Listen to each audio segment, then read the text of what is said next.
Hello, नमस्कार and welcome to रूबरू with अनु. आजकाल सुंदर, नितळ, गोरी, तुकतुकीत अशी स्किन कोणाला नको आहे आणि सगळेजणं त्याचा अट्टहास करतात आणि त्याकरता वेगवेगळ्या ट्रेंडिंग गोष्टी वापरतात सुद्धा. पण मग त्याच्यामागे नेमकं काय काय असतं, त्याच्या दुष्परिणाम होऊ शकतात का, या सगळ्याचा विचार करताना दिसतात का, हा महत्त्वाचा भाग आहे. डॉक्टरांकडे जाणं किती गरजेचं आहे, स्किन केअर वापरताना नेमकं आपल्या स्किनला काय सूट होईल ह्याचा विचार करणं किती गरजेचं आहे आणि याच अनुषंगाने मग त्याच्याकडे गांभीर्याने बघितलं पाहिजे का, का फक्त इन्स्टावरती रील पाहूनच या सगळ्या गोष्टी आत्मसात करायच्या आहेत. हा एक महत्त्वाचा मुद्दा आज आपण घेऊन आलो आहे आणि त्याकरताच मी अनुश्री रूबरू विथ अनुमध्ये आज एक महत्त्वाचा मुद्दा घेऊन आलो आहे, ते म्हणजे सुंदर किंवा नितळ निरोगी त्वचेसाठी ट्रेंडिंग हे सगळे जे केअर प्रोडक्ट्स आहेत ते घातक की उपयुक्त.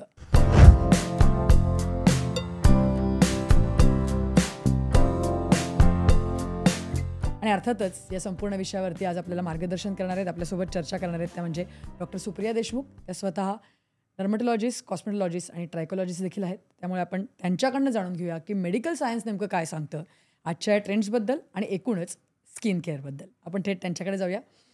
तर डॉक्टर सुप्रिया, रूबरू विथ अनुमध्ये सगळ्यात प्रथम वेलकम.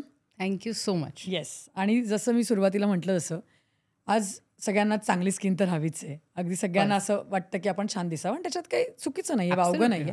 पण मग कुठेतरी चांगली स्किन म्हणजे निरोगी स्किन असणं गरजेचं आहे. नितळ तुकतुकीत असण्यापेक्षा सुद्धा निरोगी स्किन असणं गरजेचं आहे.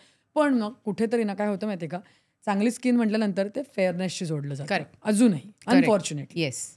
तर काय म्हणजे सुरुवातीला मला तुला तेच प्रश्न विचारतो तुम्हाला की काय सांगाल, चांगली स्किन असते म्हणजे नेमकं काय असतं आणि फेअरनेसशी त्याचा संबंध कितपत? करेक्ट. सो कलरला घेऊन ऑब्सेस्ड आहेत इंडियामध्ये लोक, काय आपल्या भारतात तसाच प्रॉब्लेम आहे अनफॉर्च्युनेटली. येस. सो माझ्याकडे पण जेव्हा पेशंट्स येतात तेव्हा काहींना असं ऑब्सेशन असतं की नाही डॉक्टर मला गोरं व्हायचं आहे. तर त्यांना पहिले तर समजवावं लागतं की हे बघा, गोरं असणे म्हणजे तीच हेल्दी स्किन असं नाही. ओके. इनफॅक्ट ब्राऊन स्किन जी आपल्या इंडियन्स लोकांची आहे दॅट इज ॲक्च्युली कन्सिडर्ड की ती खूप हेल्दी स्किन आहे, बिकॉज त्याच्यातलं जे मेलेनिन कंटेंट आहे ते आपल्याला बऱ्याच गोष्टींपासून प्रोटेक्शन देतं. For example skin cancer. Okay. Yeah. So it is the melanin जे आपल्याला प्रोटेक्ट करतं UV रेडिएशनपासनं, जे उन्हामधनं आपल्याला भेटत असतं. आणि त्यामुळे जे कॉकेशियन पॉप्युलेशन आहे किंवा जे आपण म्हणतो टेम्परेट रिजन्समध्ये राहतात, नॉर्दर्न हेमिस्फिअरमध्ये, त्यांची स्किन जी आहे ती अशी एकदम फेअर किंवा एकदम हार्डली पिगमेंटेड असते. त्याचं रिझन असं आहे की त्यांच्यात मेलेनिन कंटेंट कमी असल्यामुळे त्यांना त्यांच्यामध्ये कॅन्सर होण्याची शक्यता जास्त असते. सो हे नॅचरल प्रोटेक्शन जे ते आपल्या स्किनमध्ये. बट इट इज इम्पॉर्टंट हे समजणं की स्किन इव्हन दिसली पाहिजे. ती कुठल्याही कलरची असो, पण ती इव्हन असेल तर ती सुंदरच दिसते. त्याच्यावर एक चमक असेल तर ती सुंदरच दिसते. So more than fairness it is important की आपण हेल्दी स्किन किंवा अतिशय स्वस्थ अशी स्किन असली पाहिजे. मग ती इव्हन दिसते किंवा एक समान दिसते आणि त्याच्यामधनं जो ग्लो किंवा रेडियन्स आपण म्हणतो ते म्हणजे काय, तर लाईट रिफ्लेक्ट होतो आपल्या स्किनमधनं. तर ती जितकी स्मूथ आणि टेक्स्चरला चांगली असेल आणि ती जितकी हेल्दी असेल तेवढा लाईट रिफ्लेक्ट होऊन ती ऑटोमॅटिक ग्लो करते. अच्छा. मला वाटतं नॅचरल टेस्ट असं म्हणायला हरकत नाही ना? ॲब्सोल्युटली. म्हणजे पेशंट येऊन बसतातच तेव्हाच साधारण एक त्यांच्याकडे बघून किंवा असं लाईक बरेच अंदाज बांधता येतात की ह्यांनी ह्यांच्या स्किनसोबत साधारण काय केलेलं असेल गेले 4-5 वर्ष. कारण स्किनला मिरर ऑफ इंटरनल हेल्थ असं म्हणतात. त्यामुळे आपल्या आतमध्ये जे काही प्रोसेसेस हेल्थ रिलेटेड चालू आहेत ते आपल्या स्किनवर दिसतात. बरं, नक्की.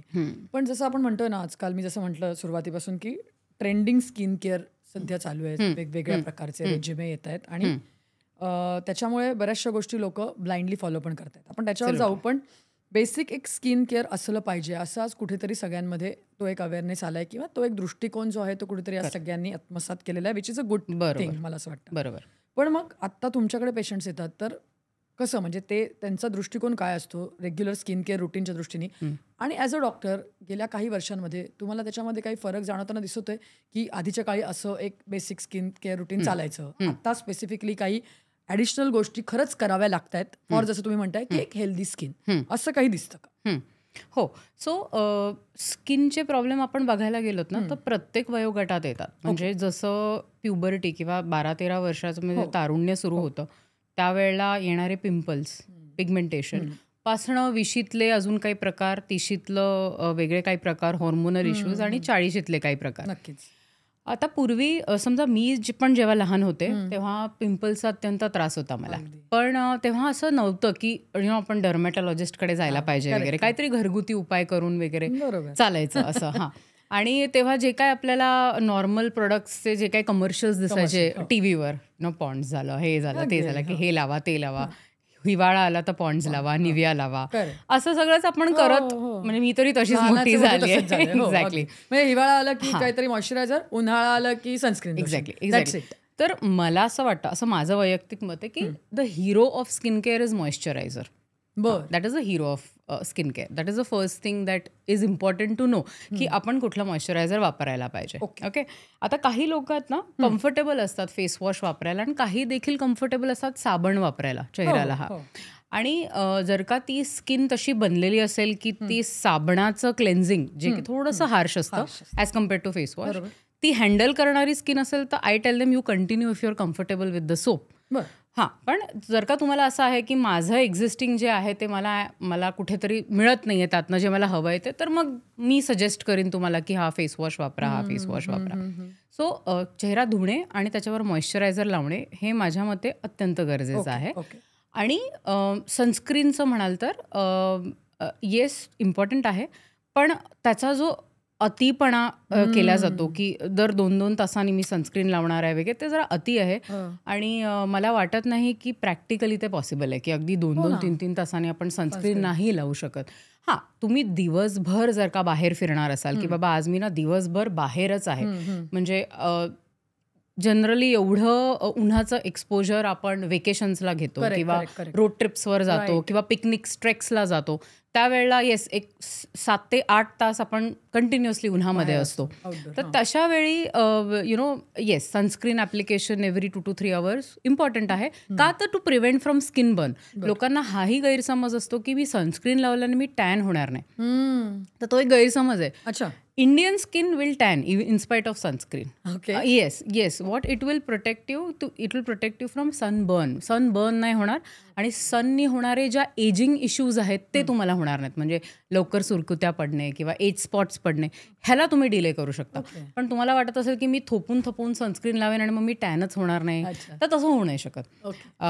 कारण आपली जी स्किन आहे ती बनलेलीच तशी आहे. ते त्याचा प्रोटेक्टिव्ह मेकॅनिझम आहे की द मोमेंट आपण एक्सपोज होतो सनला, मेलॅनिन ऑटोमॅटिकली अपरेग्युलेट होतं आपल्या स्किनमध्ये, आणि ते होणारच आहे no matter what you do. हां, तुमची स्किन बर्न नाही होणार आणि तुम्हाला एज स्पॉट्स, रिंकल्स हे खूप कमी येतील जर का आउटडोअर्सही तुम्ही असाल आणि तुम्ही रेग्युलर सनस्क्रीन वापरलं तर. So hero of skin care is moisturiser according to me, sunscreen when needed. Okay. आणि जे नाईट क्रीम्स आहे, जसं आपण सोशल मीडियावर गेलो तर ते सुरुवातीला सांगतात, मग असं बंबार्डमेंट होतं अराउंड 2021 की 10 step skin care routine. Okay. रोज बदलत. हां, रोज, म्हणजे every 6 months you will see that काहीतरी एक वेगळं आता मॉलिक्यूल आलाय. आता काय तर सिरमच, आता काय तर पेप्टाइडच, आता काय तर हेच, आणि एक fear of missing out, FOMO जे म्हणतो आपण, ते क्रिएट केलं जातं. पण ॲक्च्युली आपली स्किन अशी नाही बदलत ना, दर 6 महिन्यांनी ती काही बदलणार नाहीये. हां, म्हणजे जो एक टीनेजमधली स्किन आहे ती साधारण 5 ते 10 वर्ष त्याच फेजमध्ये असते. 20s मधले वेगळे इश्यूज असतात, ती त्याच फेजमध्ये असते. It does not change every 6 months की आता हा वेगळा इन्ग्रेडियंट आला तर तो वापरायला पाहिजे. सो पेशंट्स अक्षरशः बसतात समोर आणि असे 8-10 बाटल्या समोर ठेवलेल्या असतात की डॉक्टर बघा, मी ना हे गेले 6 महिने वापरते पण माझ्या चेहऱ्यात काहीच चेंज आलेला नाही आहे, आणि मी जवळपास 15,000 ते 20,000 रुपये खर्च केलेत गेले 6 महिन्यात. हे सिरम, ते सिरम, हे सिरम, ह्या इन्फ्लुएन्सरचं बघितलं, त्या इन्फ्लुएन्सरचं बघितलं. तर त्यांना समजवावं लागतं की तो प्रोडक्ट कदाचित त्या इन्फ्लुएन्सरला ठीक असेल त्याच्या चेहऱ्यासाठी, पण तो तुमच्या चेहऱ्याला सूट होईल असं नाही. तर माझं तर मी एक रीलही बनवला होता माझ्या अकाउंटवर, सेईंग की बाबा कन्सल्टेशन फी इंडियामध्ये बऱ्यापैकी अफोर्डेबल आहे, तर तुम्ही एखाद्या तज्ज्ञांना भेटून एक चांगलं प्रिस्क्रिप्शन लिहून घ्या. कारण तुम्हाला रिअलाइज होईल की pharmacy skin care is more affordable than what we see on media. म्हणजे एक इन्ग्रेडियंट असा घेत गेलो 600-700 रुपये इफ यू खर्च केला तर मग 5,000 ते 6,000 तर फक्त स्किन केअर प्रोडक्टमध्ये चालले जातील. विच ॲक्च्युली सगळ्यांचं बजेट नसू शकतं तसं. राईट. सो तुमच्या बजेटप्रमाणे, तुमच्या नीडप्रमाणे, तुमच्या प्रोफेशनप्रमाणे ॲब्सोल्युटली कस्टमाइज्ड प्रिस्क्रिप्शन तुम्हाला मिळू शकतं. इफ तुम्ही एक डोमॅटला भेटलात आणि त्यांच्याकडनं प्रिस्क्रिप्शन घेतलं तर मला असं वाटतं की डिक्लटर करणे फार इम्पॉर्टंट आहे as of today when we speak, की एवढं भरलेलं आहे सगळ्यांच्या डेस्कवर. तर you just need 2 to 3 things according to your age at that stage of your life is what I totally feel. आणि पेशंट पण शॉक होतात माझे प्रिस्क्रिप्शन बघून की एवढंच वापरायचं आहे. आणि मी म्हणते हा एवढं पुरे आहे, भरपूर झालं. आणि त्यासोबत हे डाएट फॉलो करा, you will get best of both worlds. असं. करेक्ट. मला वाटतं खूप छान सांगितलं तुम्ही, कारण हे आता लोकांपर्यंत पोहोचणं फार गरजेचं आहे. कारण तुम्ही मेन्शन केलं, बऱ्याच वेळा प्रॉब्लेम तोच होतो आजकाल की आपण ते रील्स पाहतो आणि त्याच्यामध्ये त्याच्यात अडकतो आपण कुठेतरी. आणि मग आपल्याला ना प्रत्येक वेळेला असं वाटतं की अरे हे जे म्हणताय आपल्याला पण होत आहे, हे आपल्या स्किनवरती पण दिसतंय, तर मग वाय नॉट टू यूज दिस. आणि मग मी म्हटलं शॉप नावचा ऑप्शन येतोच, end up shopping all those things. Absolutely. पण तेच म्हणून मला हा विषय याचसाठी आज घेऊन यायचा होता, कारण हे ट्रेंडिंग स्किन केअर जे आहेत ना, त्याचा उपयोग कितपत होईल हे माहिती नाही, पण ते घातक किती ठरू शकतात ह्याचा अवेअरनेस आज आणणं अत्यंत गरजेचं आहे. आणि त्याच्यामुळे मी सुरुवातीला पण म्हटलं की मेडिकल सायन्स काय सांगतं हे समजून घेणं खूप गरजेचं आहे. कारण प्रत्येक वेळेला माझ्या स्किनला जे सूट होईल ते तुमच्या इतरांच्या होणं गरजेचं आहे असं अपेक्षित नाही आहे ना. ॲब्सोल्युटली. तर त्याच मुद्द्यावरून मला तुम्हाला विचारायचं, जसं आपण आता म्हणतोय की प्रत्येकाचं इंडिव्हिज्युअलाइज हे असलं पाहिजे, तसं पुरुषांची स्किन आणि बायकांची स्किन ही पण फरक, म्हणजे त्याच्यातही ॲब्सोल्यूट फरक आहेच नॅचरली ऑल्सो. तर मग त्यांच्या स्किन केअर रेजिममध्ये किंवा त्यांच्या स्किन केअर रुटीनमध्ये त्याच्यातही काय फरक असतो, असला पाहिजे?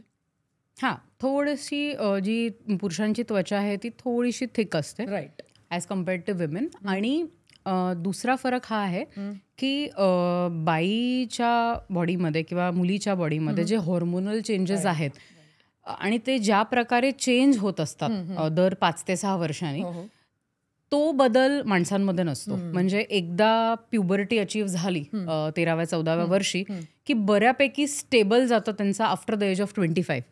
सो 15 ते 25 हा जो वयोगट आहे त्या वयोगटामध्ये हॉर्मोन वर खाली होणे हे नैसर्गिक आहे. बरोबर, की ते नॅचरल आहे की फिजिओलॉजिकल आपले हॉर्मोन वर खाली होतात. पण 25 नंतर ते सेटल डाऊन होतात आणि त्याच्यानंतर युजली ॲक्ने आणि हे सगळे इश्यूज वीन ऑफ होतात.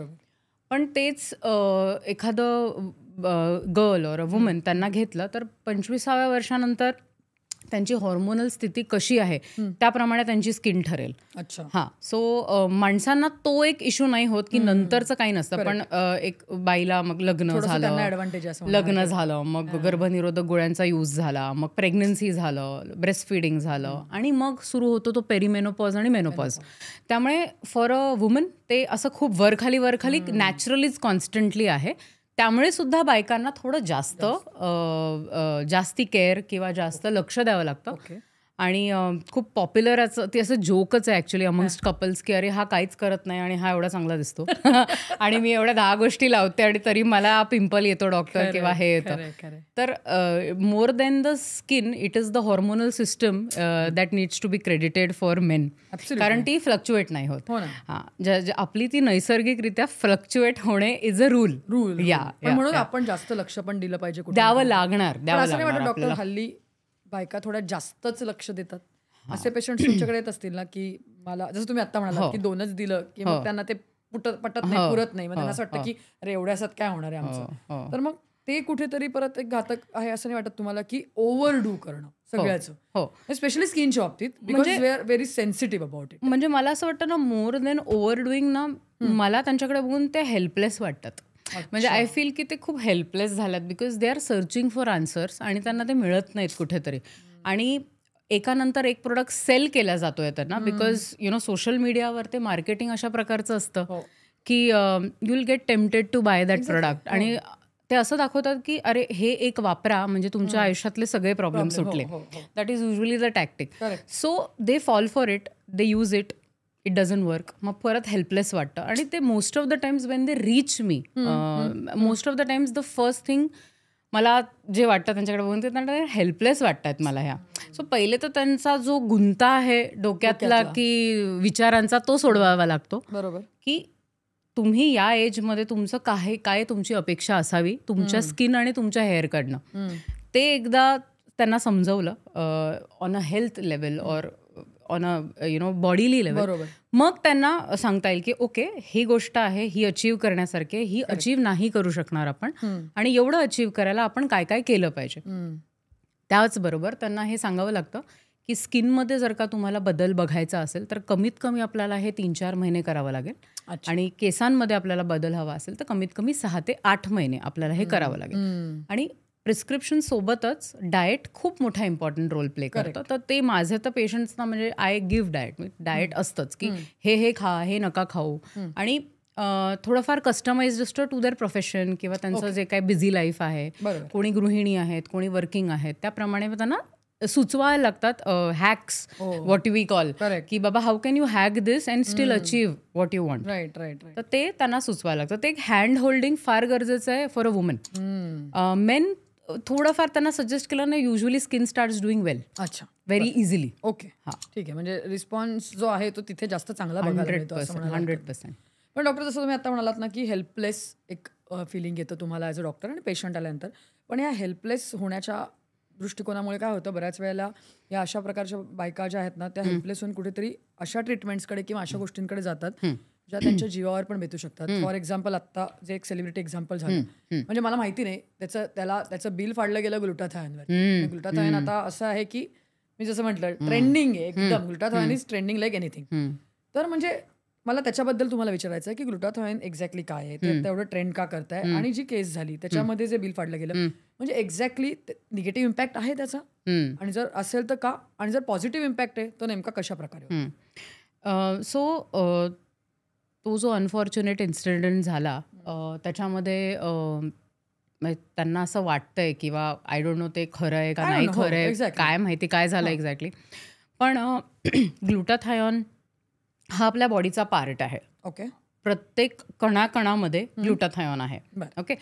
इट इज वॉट की ते एक सायक्लिकल अँटीऑक्सिडंट आहे. सायक्लिकल म्हणजे कसं की तो असला बॉडीमध्ये की जे वेअर अँड टेअरमधनं रिॲक्टिव्ह ऑक्सिजन बनतं ते त्याला स्कॅव्हेंज करतं, म्हणजे डिॲक्टिवेट करतं, मग परत ते gets back to its original आणि ते ऑक्सिजन प्रॉपरली डिस्पोज करतं, so that it does not harm our body in any way. आता ही वेअर अँड टेअर प्रत्येक सेलमध्ये सुरू आहे, म्हणजे whether it is brain cell, hair cell, skin cell, lung, liver, सगळीकडे वेअर अँड टेअर होते रोज, आणि ती रिपेअरही बॉडी करते. तर ग्लुटाथायन हा आपल्या बॉडीचा रिपेअर मॉलिक्यूल आहे. It repairs everything every day in our body 24 hours. Okay.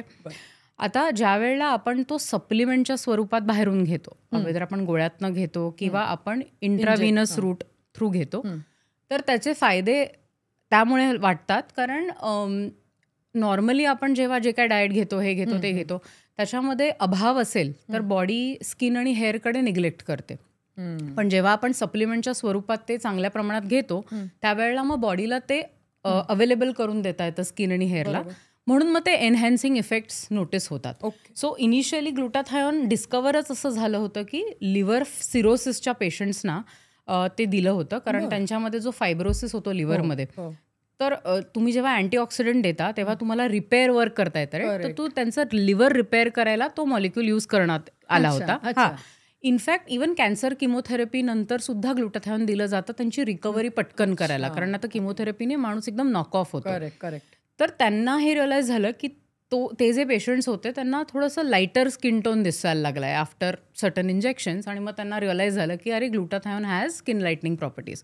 आता लाईटनिंग म्हणजे लोकांना काय वाटतं, लाईटनिंग म्हणजे एकदमच पांढरा भडक होणार का, तर तसं नसतं ते. It is around 2 to 3 shades lighter only. तर expectation alignment is first thing. Right. आणि इतकं ग्लुटाथायन ब्लॅक मार्केटमध्ये पण विकलं जातं. हां, म्हणजे माझ्याकडे एक मॉडेल आला होता आणि मला म्हणाला, डॉक्टर मला हे 50 ऑइल कुठून तरी भेटलेत आणि मला ते घ्यायचेत, तर मी कसं घेऊ? तर मी म्हटलं, बाबा मला नाही माहिती तू हे कुठून आणलेस, हे काय आहे, मला हे माहिती पण नाही, तू काय ब्रँड वापरतोयस, मी ह्याबद्दल तुला तरी काही माहिती देणार नाही, तू ज्याच्याकडनं विकत घेतलेस तू त्याला विचार.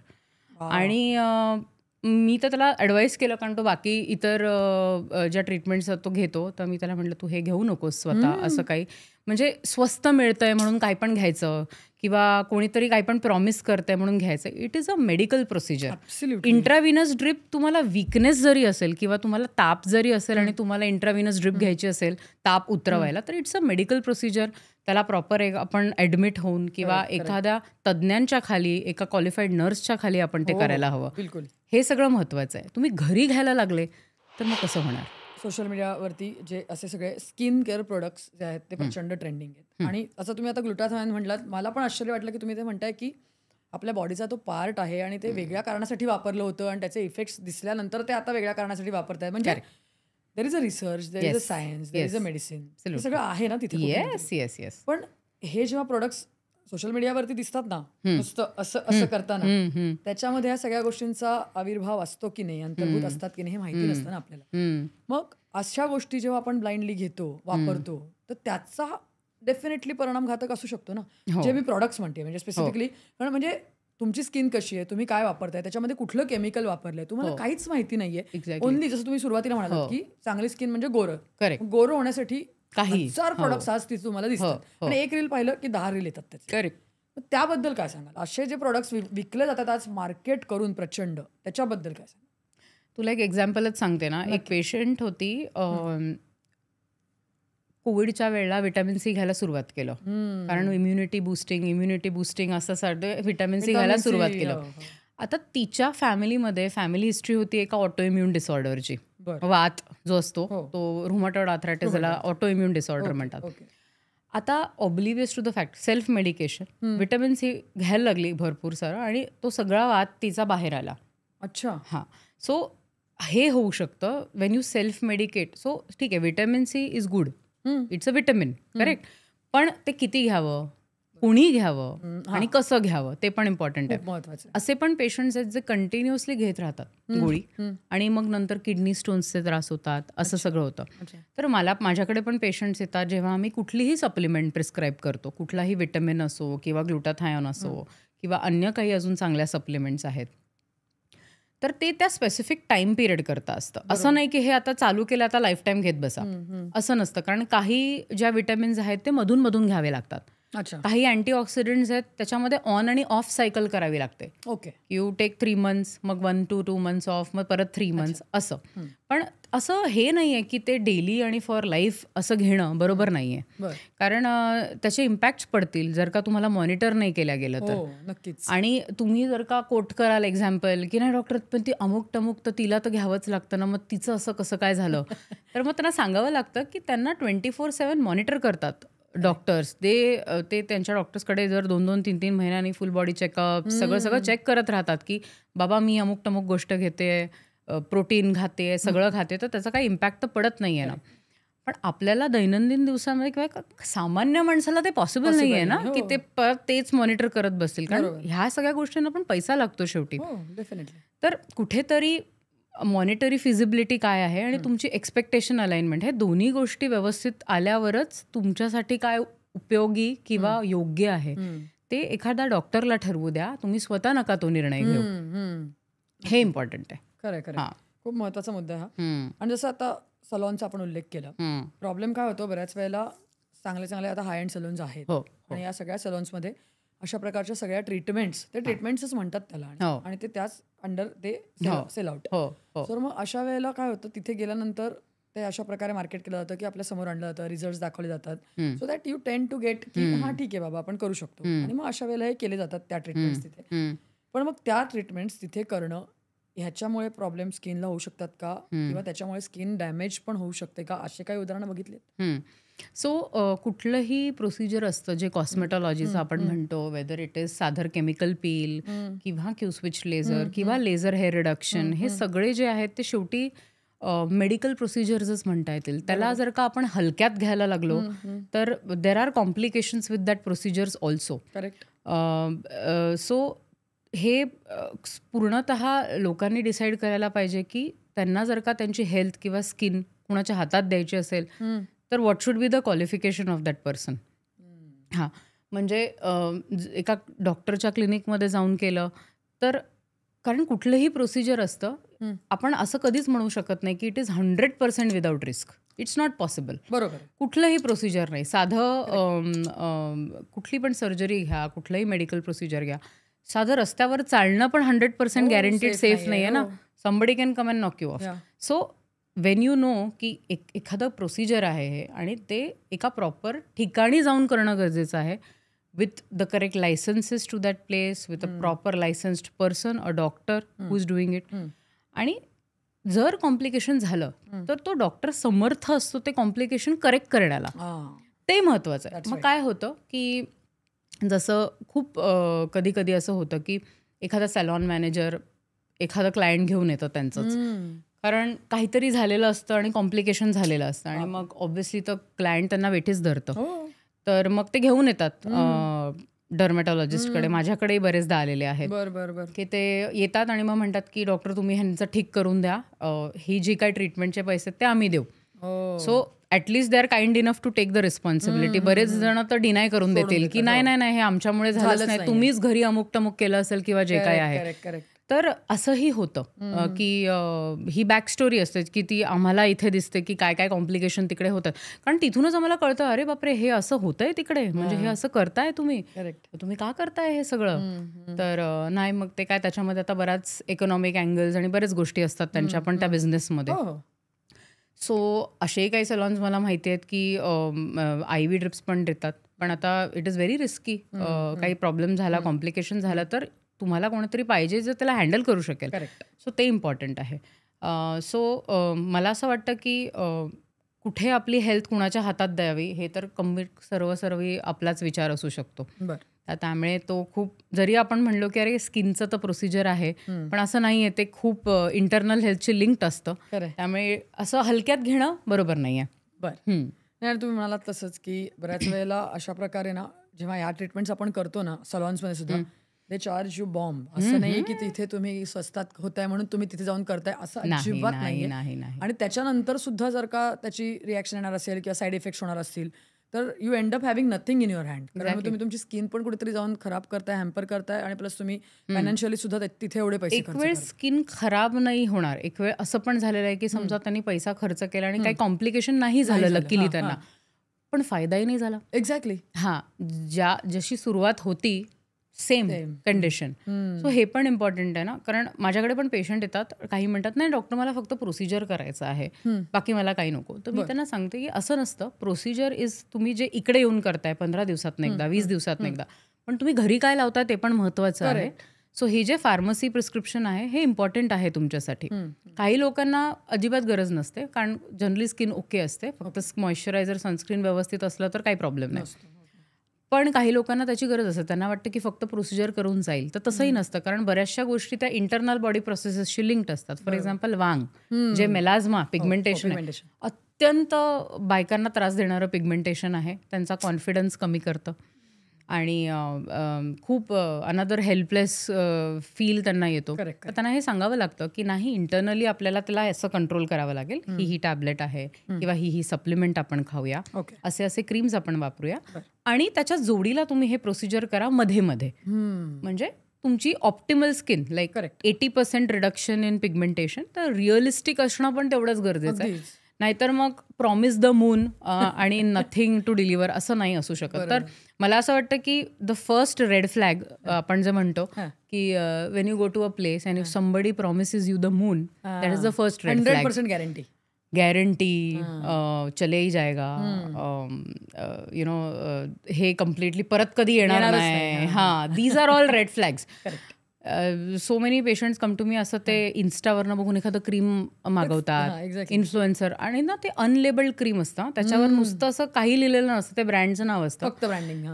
मी म्हणते तुम्ही हे कसं काय लावलं, तुम्हाला इन्ग्रेडियंट्स माहिती आहेत का या क्रीममधले? नाही. व्हेरी व्हेरी वेल एज्युकेटेड पेशंट्स. अनदर थिंग की काहीतरी लुकिंग फॉर सम होप आणि त्या होपमध्ये मागवून घेतात. आणि कॉमनली त्या क्रीम्समध्ये स्टिरॉइड्स असतात आणि त्यामुळे स्किन ऑब्व्हियसली 2 ते 3 महिने तर वापरतात. इनिशियली खूप बरं वाटतं, कारण 8-15 दिवसात स्टिरॉइड लावल्यावर जरा गोरं दिसायला लागतं आणि नंतर त्याचे साईड इफेक्ट सुरू होतात. मग पुळ्या यायला लागतात, स्किन फाटायला लागते, लाल दिसायला लागते, 2 मिनिटं सुद्धा उन्हात जाऊ नाही शकत, उन्हात गेल्या लाल भडक होतात, जळते स्किन आणि मग अजून खराब होते स्किन. तर तेच मी त्यांना म्हणते की अरे कसं तुम्ही असं, म्हणजे आम्ही इथे प्रिस्क्रिप्शन लिहितो तेव्हा आम्हाला 10 वेळा विचारतो डॉक्टर काही साईड इफेक्ट आहे का, साईड इफेक्ट आहे का, पण एखादं अनलेबल्ड क्रीम लावायच्या अगोदर तुम्ही हा का नाही विचार करत. हां, आणि खूप कमीत कमी 6 महिने लागतात त्यांचे स्किन पूर्ववत आणायला आणि व्यवस्थित, आणि खूप हँड होल्डिंग लागतं. कारण ऑब्व्हियसली ते क्रीम लावून लावून लावून लावून त्यांचा ते मानसिक पण प्रॉब्लेम झालेला असतो सगळा. सो असं आहे. तर अनफॉर्च्युनेटली आहेत ह्या सगळ्या गोष्टी, आणि त्या आम्हाला काउन्सिल करून करून खूप सांगाव्या लागतात पेशंट्सना. यूट्यूबवर बेटनोवेट से गोरा कैसे होय अशा ज्या व्हिडिओज ना मिलियन्स ऑफ व्ह्यूज असतात. हां, म्हणजे बेटनोवेट जी अतिशय चांगली क्रीम आहे, पण कशासाठी? सोरायसिससाठी, लायकन प्लॅनससाठी, जे डिसीजेस आहेत त्याच्यासाठी ती अत्यंत गुणकारी क्रीम आहे. पण ती क्रीम फेअरनेस करता नाही वापरता येत आपल्याला. सो हा प्रॉब्लेम आहे, आणि ही आयरनी आहे. हो, खरंय. पण एक म्हणजे बघा, हे किती घातक खरंच ठरू शकतं की, आणि मला असं वाटतं तुम्ही नावासकट सांगताय की तुम्ही हे क्रीम वापरा आणि तुम्ही गोरे व्हालच, असं म्हटल्यानंतर बरेच जण त्याला बळी पडतात अनफॉर्च्युनेटली. त्याचं जो निस्तरायला लागतं ते मला वाटतं नंतर तुम्हाला निस्तरायला लागतं.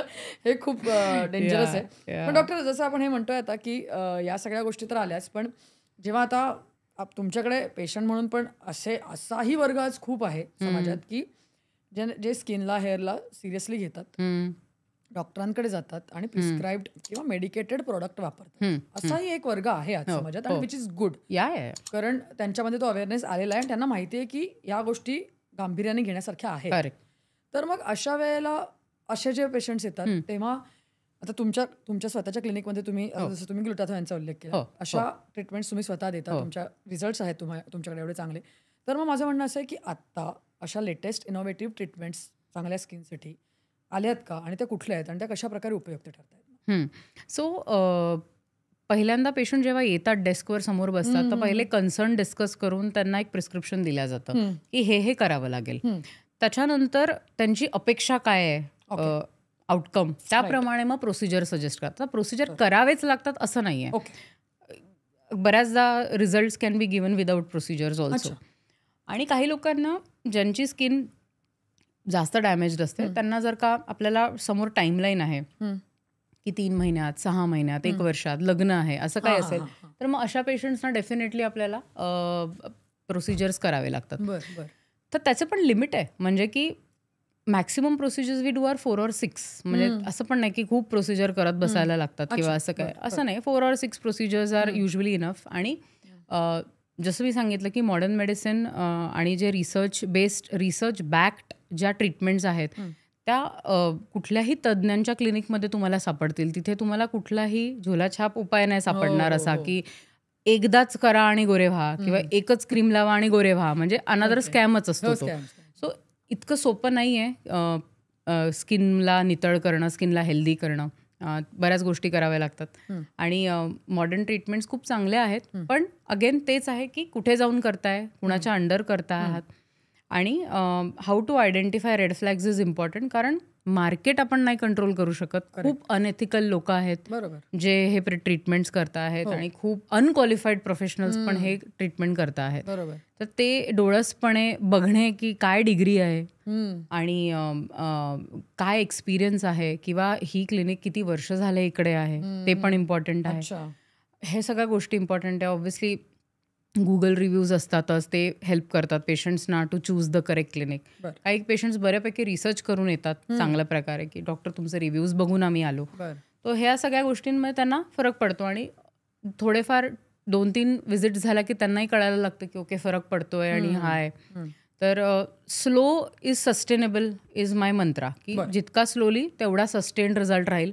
जितका फास्ट येतो तितका पटकन उतरेल. पण बऱ्याच वेळेला असे पेशंट पण असतात डॉक्टर की ट्रीटमेंट पण तुम्हाला सांगत असते. अरे माझ्याकडे एक पेशंट होती, ती अफोर्डिंग होती ती, आणि तिने लिटरली कुठलं तरी चायनीज लेझर विकत घेतलेलं घरी, some home use device to do laser hair reduction. आणि ती लिटरली ती आली माझ्याकडे, आणि तिच्या पायावर पूर्ण असे पोल्का डॉट बर्न्स होते. आता बघा, ती कुठेही दुसऱ्या ठिकाणी गेली नाही. She relied on herself to do it. म्हणजे असं पण रिस्क टेकिंग ॲपेटाईट आहे. असे पेशंट आले ना की मी obviously it's my duty to treat them, आणि आय हेल्प हर आउट, तिला ठीक वगैरे केलं. आणि मग नंतर तिला सांगितलं, मी म्हटलं बघ हेल्थ असते ना ती अशी स्वतःच्या हातात घेऊ नकोस की काहीतरी माझे 5-10 हजार रुपये कुठेतरी वाचतील, कारण ह्याला ठीक करण्यामध्ये तुझे लाखो रुपये खर्च होऊन जातील. सो असं करू नकोस नेक्स्ट टाइम. म्हणून म्हटलं तसं ते स्वतःची ट्रीटमेंट पण ठरवतात आणि मला वाटतं येऊन तुम्हाला सांगतात डॉक्टर मला हे करायचं. मला वाटतं हे असे पेशंट्स खूप डेंजरस असू शकतात. त्यांना समजावून सांगावं लागतं. एक्झॅक्टली. पण त्यांची पण चूक नसते, ते इतकं ऐकून येतात सगळ्यांचं आणि इतकं सगळं ते बघून येतात की त्यांना असं वाटतं की ठीक आहे त्यांचा आता अभ्यास झालाय त्याच्यावरचा. असं त्यांना वाटतं. कोविड नंतर जवळपास सगळेच जण स्वतःला डॉक्टर लेबल करायला लागले अनफॉर्च्युनेटली. त्याच्यामुळे तुमच्या प्रोफेशनवरती तर जास्त हे आलं असणार असं मला वाटतं. नाही सांगा, त्यांच्याशी बोलावं लागतं, त्यांना बोलून समजवावं लागतं आणि त्याच्यातले बरेच समजतात. एखाद्या असतात ज्यांना नाही समजायचं असतं, पण ठीक आहे, that's okay, it's up to you. पण डॉक्टर आता आपण जसं म्हणतोय आता की आता सगळ्यात महत्त्वाचा स्किनचा पार्ट असतो, जसं तुम्ही म्हणालात तसं की अँटी एजिंगच्यासाठी लोकांना प्रचंड त्याची हे असते. आणि मग आता हे जसं आपण मगाशी सेलिब्रिटीजचा हे केला, उल्लेख केला, तर त्या सगळ्या ह्याच्यामध्ये जसं तुम्ही म्हणालात की त्यांना एक स्पेसिफिक स्किन हे मेंटेन करायला लागतात त्या सगळ्या गोष्टी. तर त्याच्यामध्ये मग बोटॉक्स असेल, फिलर्स असतील, या सगळ्या गोष्टी आधीच्या काळापासून त्यांच्या लाईफस्टाईलमध्ये खूप वापरल्या गेल्या. पण आता या सगळ्या गोष्टी सामान्य माणसांपर्यंत आलेल्या आहेत. करतात लोक, बोटॉक्स करतात, फिलर्स करतात, या सगळ्या गोष्टी प्रामुख्याने केल्या जातात.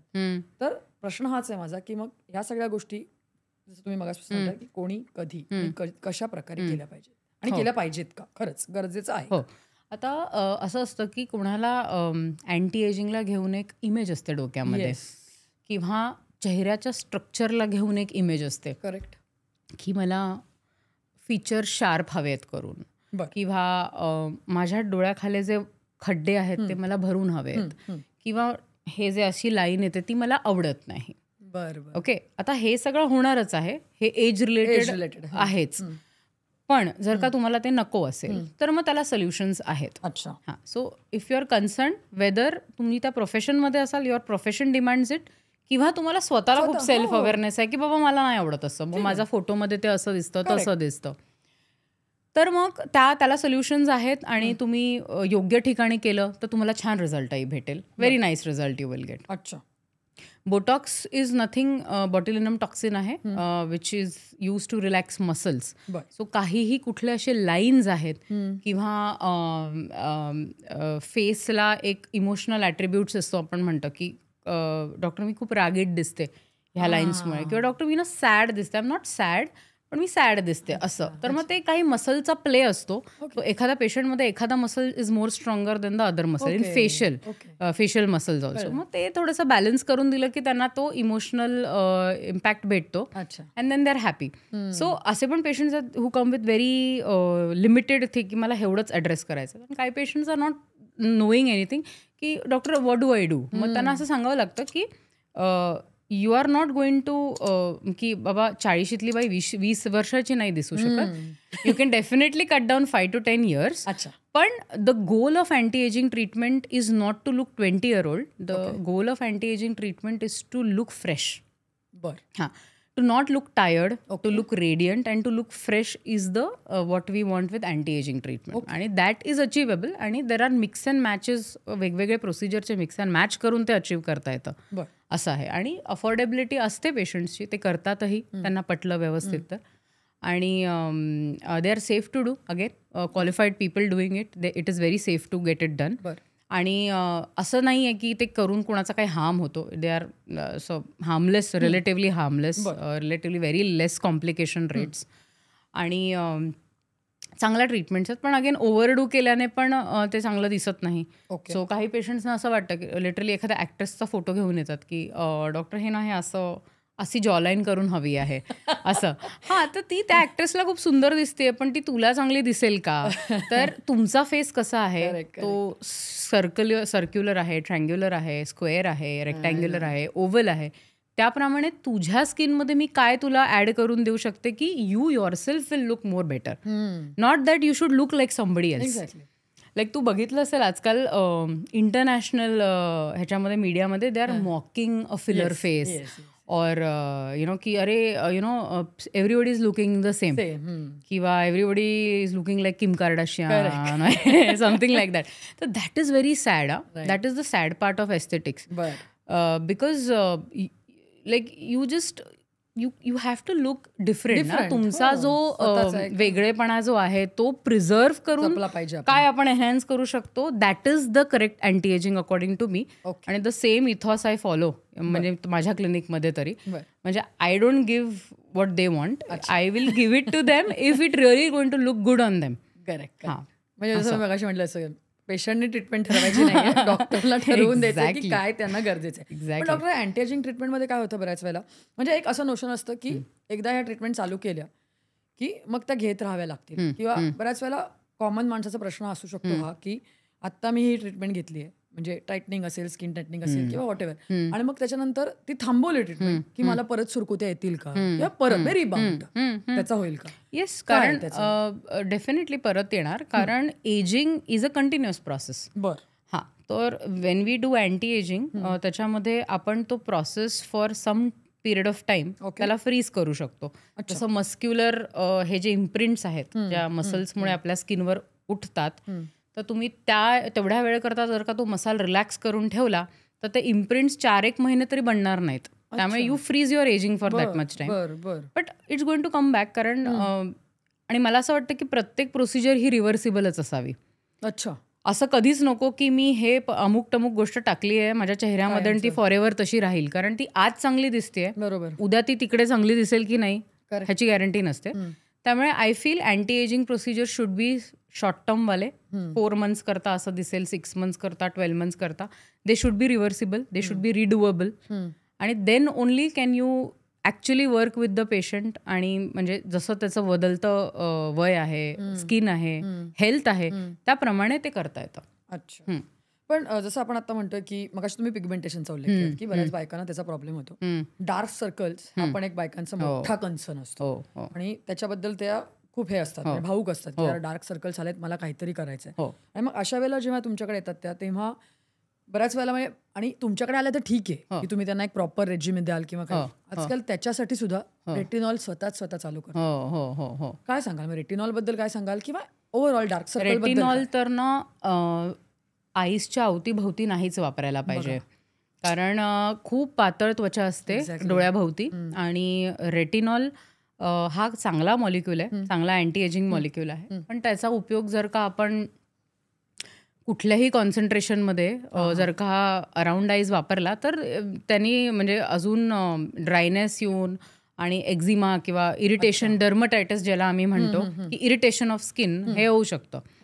त्यामुळे retinol as a stand alone definitely never around the eyes. आणि dark circle is internal and external both. So dark सर्कलचा पेशंट जेव्हा येतो तेव्हा त्याचं इंटरनली त्याची आयर्न डेफिशियन्सी बघायला लागते, इन्सुलिनच्या लेवल्स बघायला लागतात, आणि जनरल मेटाबॉलिझम कसा आहे तो पण बघावा लागतो. कारण ते जे काय वरखाली होत आहे ना, that is showing up in the around I skin, कारण ती सर्वात पातळ आहे, त्यामुळे तिथे इम्पॅक्ट सर्वात जास्त अगोदर दिसतो आहे, असं आहे. सो आईज, अंडर आय जेव्हा डार्क सर्कल ट्रीट करायचे असतात तर डेफिनेटली स्वतःहून केले नाही पाहिजे, कारण त्याला बरेच इंटरनल फॅक्टर्स असू शकतात. आणि तुम्हाला खरंच जर का असा रिझल्ट हवा असेल की बाबा 3-6 महिन्यात रिझल्ट दिसावा, then better take help and do it. कारण असं रँडमली करून मग तुम्ही परत तेच की अरे काय वापरलं, काय होत नाही, असं टाईप्स. बरं. पण जसं आपण म्हणतोय मगापासून की ट्रेंड्स, तर सध्या जसं तुम्ही मगाशी म्हणालात इंटरनॅशनली, पण आता इथे पण आहे जो चालू ट्रेंड, तो म्हणजे Korean trend. Glowing skin, Korean स्किनचा ट्रेंड माझा फेवरेट विषय आहे तो. Yes yes yes. आणि तो एवढा ट्रेंडिंग आहे की तो घ्यायलाच पाहिजे.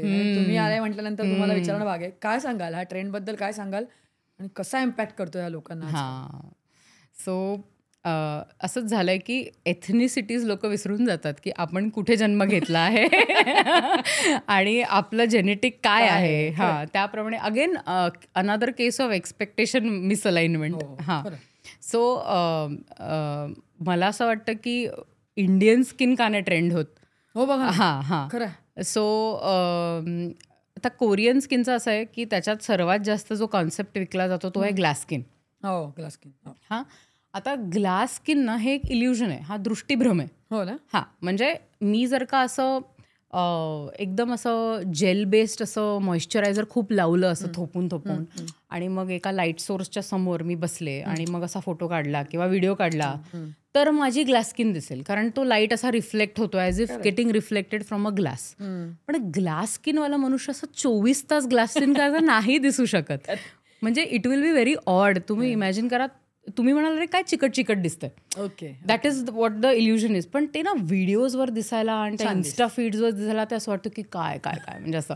पण इट इज नॉट पॉसिबल. म्हणजे ते तुम्ही फार तर फार एक 15 किंवा 20 मिनिटासाठी तसं दिसू शकता. अच्छा. आणि glass skin is not at all, म्हणजे मला वाटत पण नाही की तो गोल असला पाहिजे.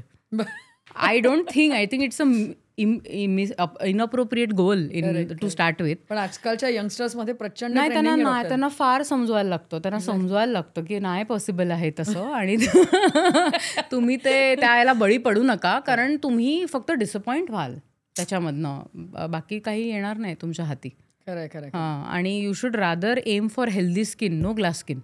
एक्झॅक्टली. हो, म्हणूनच आणि मी आज म्हटलं तसं. पण जसं आहे ना ग्लास स्किन, तसं दुसरा एक आणखीन ट्रेंड काय करतो माहिती आहे ना, सकाळी उठल्या बर्फाच्या पाण्यात हां तोंड हे करायचं. या ते आहे योग्य?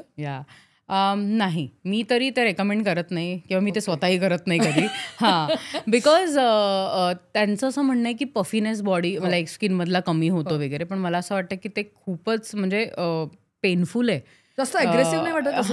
म्हणजे मला असं वाटतं की काहीतरी असं काय असतं की काहीतरी ना, आता हे कंटेंट क्रिएशनमध्ये पण कसं असतं ना, काहीतरी असं दाखवायचं असतं, काहीतरी फॅन्सी, समथिंग डिफरंट. अरे आय डू दिस. आणि there might be hours and hours of visits to specialist, plastic surgeons and dermats, because of which they look the way they are actually. आणि they would want to show कि अरे नहीं, मैंने तो सिर्फ बर्फ में चेहरा ये किया और मैंने ऐसे किया और वैसा किया. So there is no use of all that. काहीही गरज नाही आहे ते करण्यामध्ये, त्याच्यामागे काही लॉजिक पण नाही आहे. आणि कुणाला वेळ आहे हो ते करायला, म्हणजे हू हॅज द टाइम की सकाळी कारण हे बघितलेलं असतं आणि असं वाटतं की वा, यांची स्किन एवढी ग्लो होते, याच्यानंतर आपली पण व्हायला पाहिजे. इतकं सोपं असतं तर मग काय होतं. यू शुड रिअली सी की त्यांचं डाएट काय आहे, ते काय एफर्ट्स घेत आहेत, ते किती एक्सरसाइज करतायत. It is not because of that की त्यांची ती स्किन ग्लो होते. ते 1000 गोष्टी आहेत त्याच्यामागे. बरोबर, नक्की. पण जसं आपण आता मगासपासून म्हणतो ट्रेंड्सबद्दल, पण ते झालंच. परंतु स्किन म्हणल्यानंतर ना स्किनच्या समस्या म्हणजे प्रॉब्लेम्स पण खूप असतात. जसं आपण मगासपासून आता पिगमेंटेशनबद्दल बोललो, परंतु ॲक्ने असतील, पिगमेंटेशन असेल किंवा इतर कुठलेही स्किन ॲलर्जीज किंवा स्किनचे प्रॉब्लेम्स असू शकतात.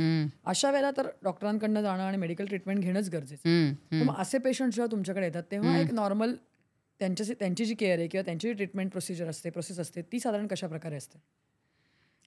सो बेसिकली कसं असतं ना की नाही, हे विचारण्याचं कारण तुम्हाला सांगते, ॲक्ने किंवा ह्याच्यामध्ये ना त्यांना इमिजिएट रिझल्ट हवा असतो. कारण म्हणजे आज मला इथे चेहऱ्यावर हे आलंय, पिंपल आलंय, उद्या मला ते नको, स्पेशली यंग मुलींमध्ये किंवा मुलांमध्ये, आणि which is very common also त्यांच्या पॉईंट ऑफ व्ह्यू. म्हणून तर त्यांना ते म्हणून ते मग ते पिंपल पॅचेस लावतात आणि मग ते ॲक्ने स्पॉट करेक्टर असं लावतात. त्यांना वाटतं की ते लावून ते ठीक होईल, पण ते तसं होत नाही. आणि कुठलाही पिंपल आला तर त्याचा एक लाईफ आहे 5 ते 6 दिवसाचं. तुम्ही काहीही करा त्याला, you can expedite it. Correct. Unless आम्ही एक इंट्रालिजनल इंजेक्शन देतो. एकदम असा मोठा बॉईल जर का आला असेल पिंपलचा आणि पेशंट म्हणाले की 3 दिवसात लग्न आहे माझं किंवा मला हा इव्हेंट आहे, मग अशा वेळेला SOS बेसिस अगदी रेअर केसमध्ये आम्ही ते इंजेक्शन देऊ शकतो एवढा मोठ्या पिंपलमध्ये, टू झॅप इट किंवा टू इंट्रोड्यूस द स्वेलिंग आणि मेक इट गो अवे. पण दॅट इज ऑल्सो रेअर. म्हणजे आयुष्यभरात तुम्ही 1 किंवा 2दा मॅक्सिमम ते केलेलं ठीक आहे, त्याच्यापेक्षा जास्त नाही करायला पाहिजे. असं आहे.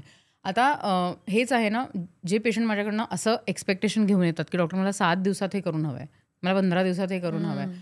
I refuse them. I said I can't do that. I am sorry, you can search somebody else. कारण मी त्यांना सरळ माझं एकच स्टेटमेंट असतं, म्हणजे देखो 7 दिन में गोरापन, 7 दिन में मोटापा कम और 7 दिन में अमीर, ये सिर्फ स्कैम हो सकता है, इसको ट्रीटमेंट नहीं बोल सकते. मग ते हसतात. दे गेट द पॉइंट की या it's not going to work like that. बरोबर. पण अशा या सगळ्या ट्रीटमेंट्समध्ये ना आजकाल आता हा पण ट्रेंड आहे किंवा ह्या गोष्टीकडे लोक बघतात, मुली बघतात स्पेशली, की लेझर हेअर रिडक्शनकडे. आता तुमच्याकडे असे पेशंट्स येत असतील, कारण अजूनही सलॉनला जाऊन वॅक्स आणि हे करण्याची प्रोसेसमध्ये लोक आहेत, परंतु आज जर का लेझर हेअर रिडक्शननी जर का खरंच फायदा होत असेल तर का नाही, हा विचार करतात आजकाल. ॲब्सोल्युटली. कितपत योग्य आहे आणि ते सस्टेनेबल आहे एकतर, आणि करावं का? अतिशय उत्तम treatment. I would say modern medicine का boon is one of them is permanent laser hair reduction, because it is amazing. म्हणजे आता ती technology is there for over 2 decades now. 15 to 20 years झाले आहेत.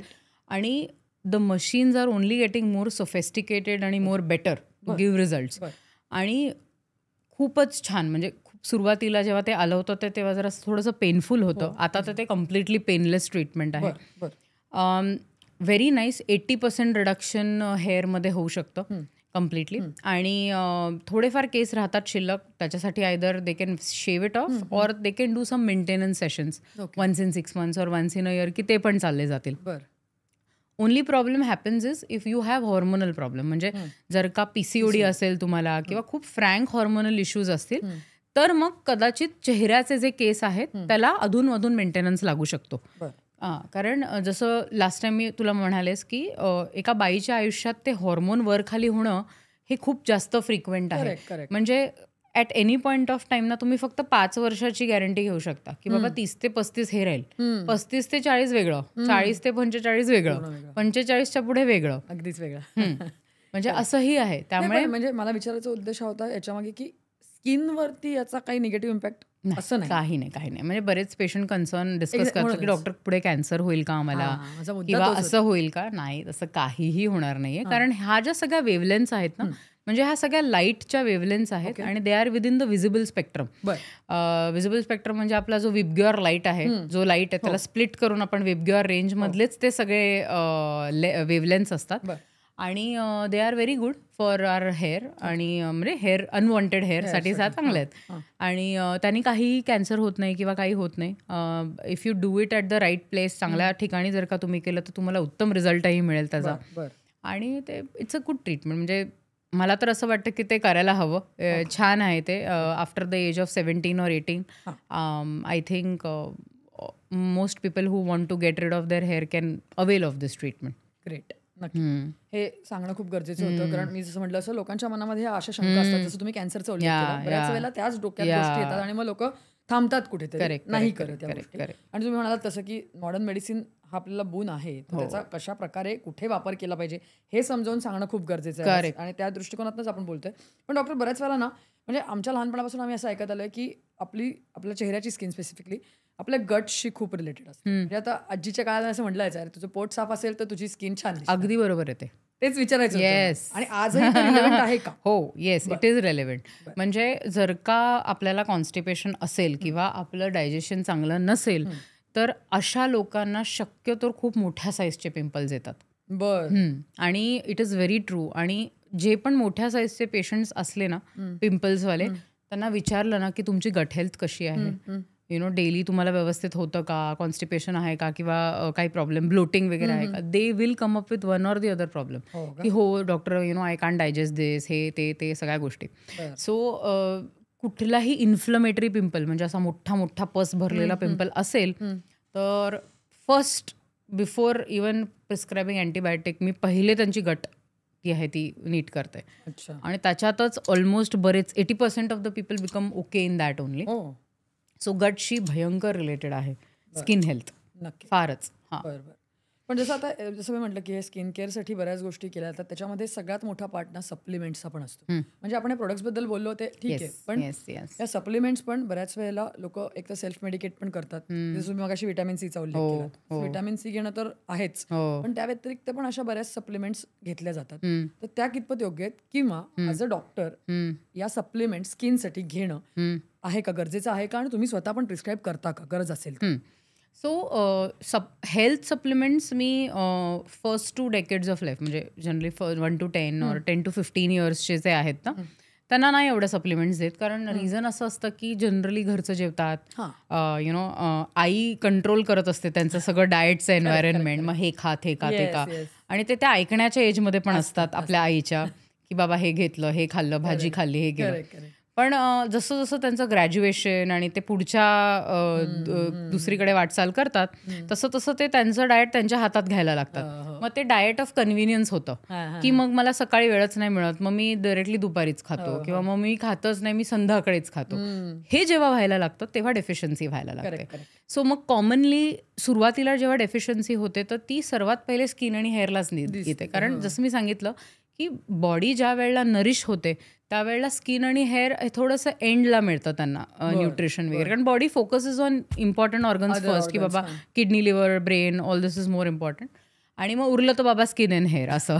त्यामुळे ते कळतं ना की पेशंटकडे बघूनच कळतं की डाएट कसं आहे. हां, ते त्याचं तेच रिझन आहे. तर जेव्हा आपण डाएट आपल्या हातात घेतो तेव्हा ते आपण नीट केलं तर मग you don't need require supplements. पण तुमचं जर का खाण्याच्या वेळा बरोबर नसतील, तुमचं बाहेरचं खाणं खूप जास्त असेल तर ते सगळं न्यूट्रिएंट पुअर फूड असतं.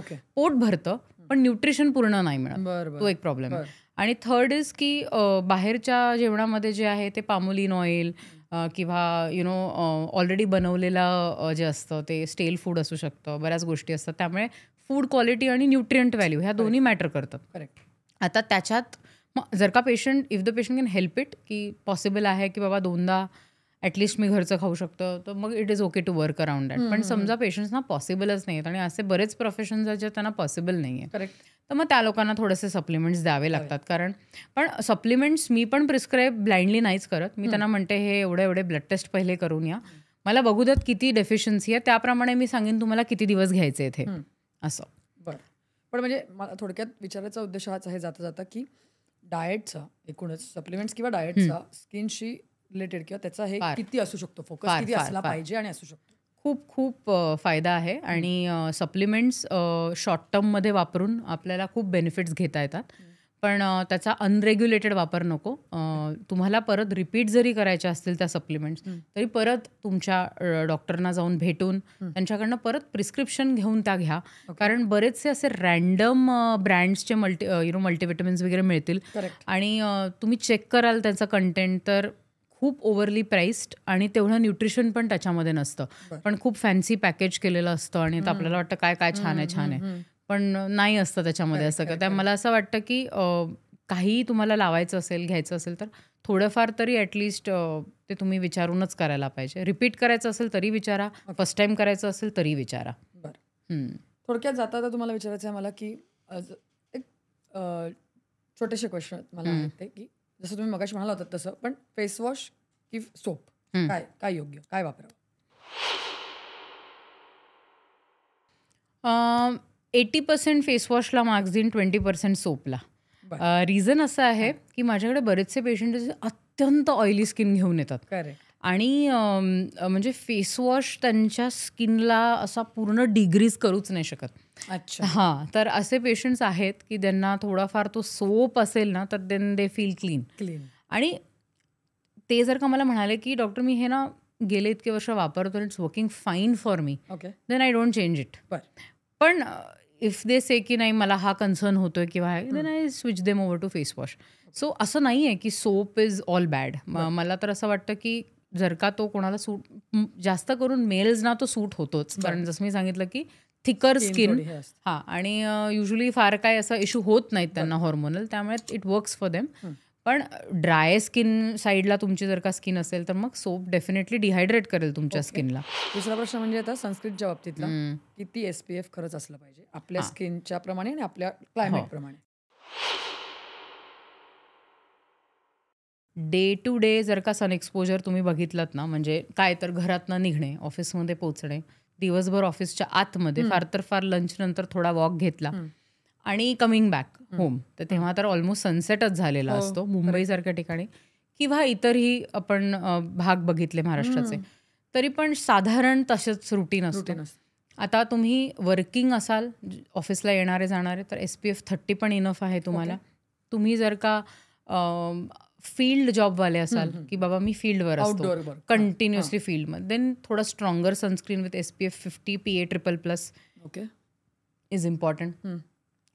काही बायका असतात ज्या उन्हात राबतात, either door to door sales असतील किंवा अगेन मार्केटिंग एक्झिक्युटिव्ह असतात किंवा नॉर्मल बायका असतात आपल्या हाऊस हेल्प्स आहेत ज्या ह्या घरातनं त्या घरात त्या घरातनं त्या घरात कंटिन्युअसली दिवसभर त्यांचं असतं आणि त्यांना सुद्धा अफोर्डेबल सनस्क्रीन म्हणून त्यांना पण SPF 30 विथ PA++ इनफ आहे आणि असे बरेच कॉस्ट इफेक्टिव्ह सनस्क्रीन्स पण येतात. You use them and you are good enough असं. आणि नाहीच जमत असेल, काही स्किन अशा पण असतात ज्यांना कुठलंही सनस्क्रीन सूट होत नाही. हो, तर त्यांच्यासाठी उत्तम उपाय म्हणजे थिक कॉटन स्कार्फ. जर का तुम्ही रॅप केला स्वतःवर, थिक कॉटन स्कार्फ, पातळ नाही, थिक कॉटन स्कार्फ, तरी you are protected from sun, not a problem. बरं, मला वाटतं खूप चांगला मुद्दा आहे. नक्कीच. आणि आणखीन एक जाता आता मला तुम्हाला ते विचारायचं आहे की नाईट क्रीम जसं तुम्ही म्हणालात ना, किंवा 10 क्रीम्स रात्री घेऊन असतात. एक सिम्पल नाईट रेजिमे काय असलं पाहिजे स्किनसाठी?